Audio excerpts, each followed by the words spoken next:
বিসমিল্লাহির রহমানির রহিম। সম্মানিত দেশবাসী, গালিকে বাংলাদেশের জাতীয়করণ করা হয়েছে, খুন হয়েছে বাংলাদেশের জাতীয় জাতীয় পেশা, রক্ত নেওয়া হয়েছে প্রধানমন্ত্রীর নেশা।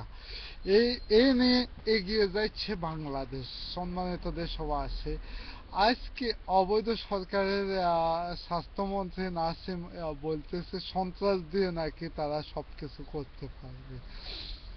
আমরা এখন আন্তর্জাতিক মানব বন্ধন এবং মানব অধিকার কর্মকর্তাদের কথা মতো এখন একটু আপাতত চুপ হয়ে দাঁড়িয়ে আছি।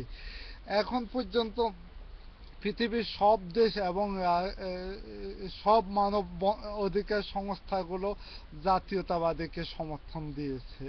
এমনকি তারা নির্বাচনের কথা বলছে। নির্বাচনের কথা বললেও অবৈধ সরকার ভয় পায়। কারণ কারণ ধ্বংস দিয়ে তাদের রাজত্ব শুরু হয়েছে। ধ্বংস ছাড়া তারা কিছুই বোঝে না।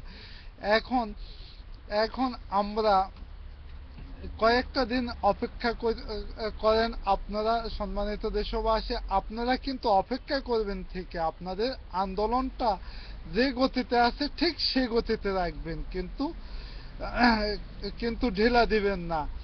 এখন আমি বারবার বলেছি, আপনারা কোনো গ্যাস বিল, কারেন্ট বিল, বিদ্যুৎ বিল এমন কিছু সরকারি খাতে কোনো লেনদেন করবেন না। অবৈধ সন্ত্রাসীদেরকে আমরা অবশ্যই বিচার করব। এই সন্ত্রাসীরা দেশের মানুষের রক্ত খেয়েছে। এখন এখন এখন আমরা কয়েকটা দিন অপেক্ষা করি, তারপরে দেশ নেত্রী এবং আমাদের দেশের সিনিয়র নেতৃবৃন্দ যখন অর্ডার দেবে, তখন আপনারা সন্ত্রাসীদের বিচার করার জন্য পূর্ণ আকারে প্রস্তুতি নিয়ে থাকুন। যে কোনো মুহূর্তে আপনাদের উপর ডাক আসতে পারে। তখন সন্ত্রাসীদেরকে আজ ছাড় দেওয়া যাবে না। তখন সন্ত্রাসীদেরকে আপনাদেরকে বিচার করতে হবে। আপনাদেরকে মনে রাখতে হবে যে সকল শহীদ মারা গেছে আপনাদের ভাই, আপনাদের দেশবাসী, আপনাদের আত্মীয় স্বজন, আমাদের আত্মীয় স্বজন। কিন্তু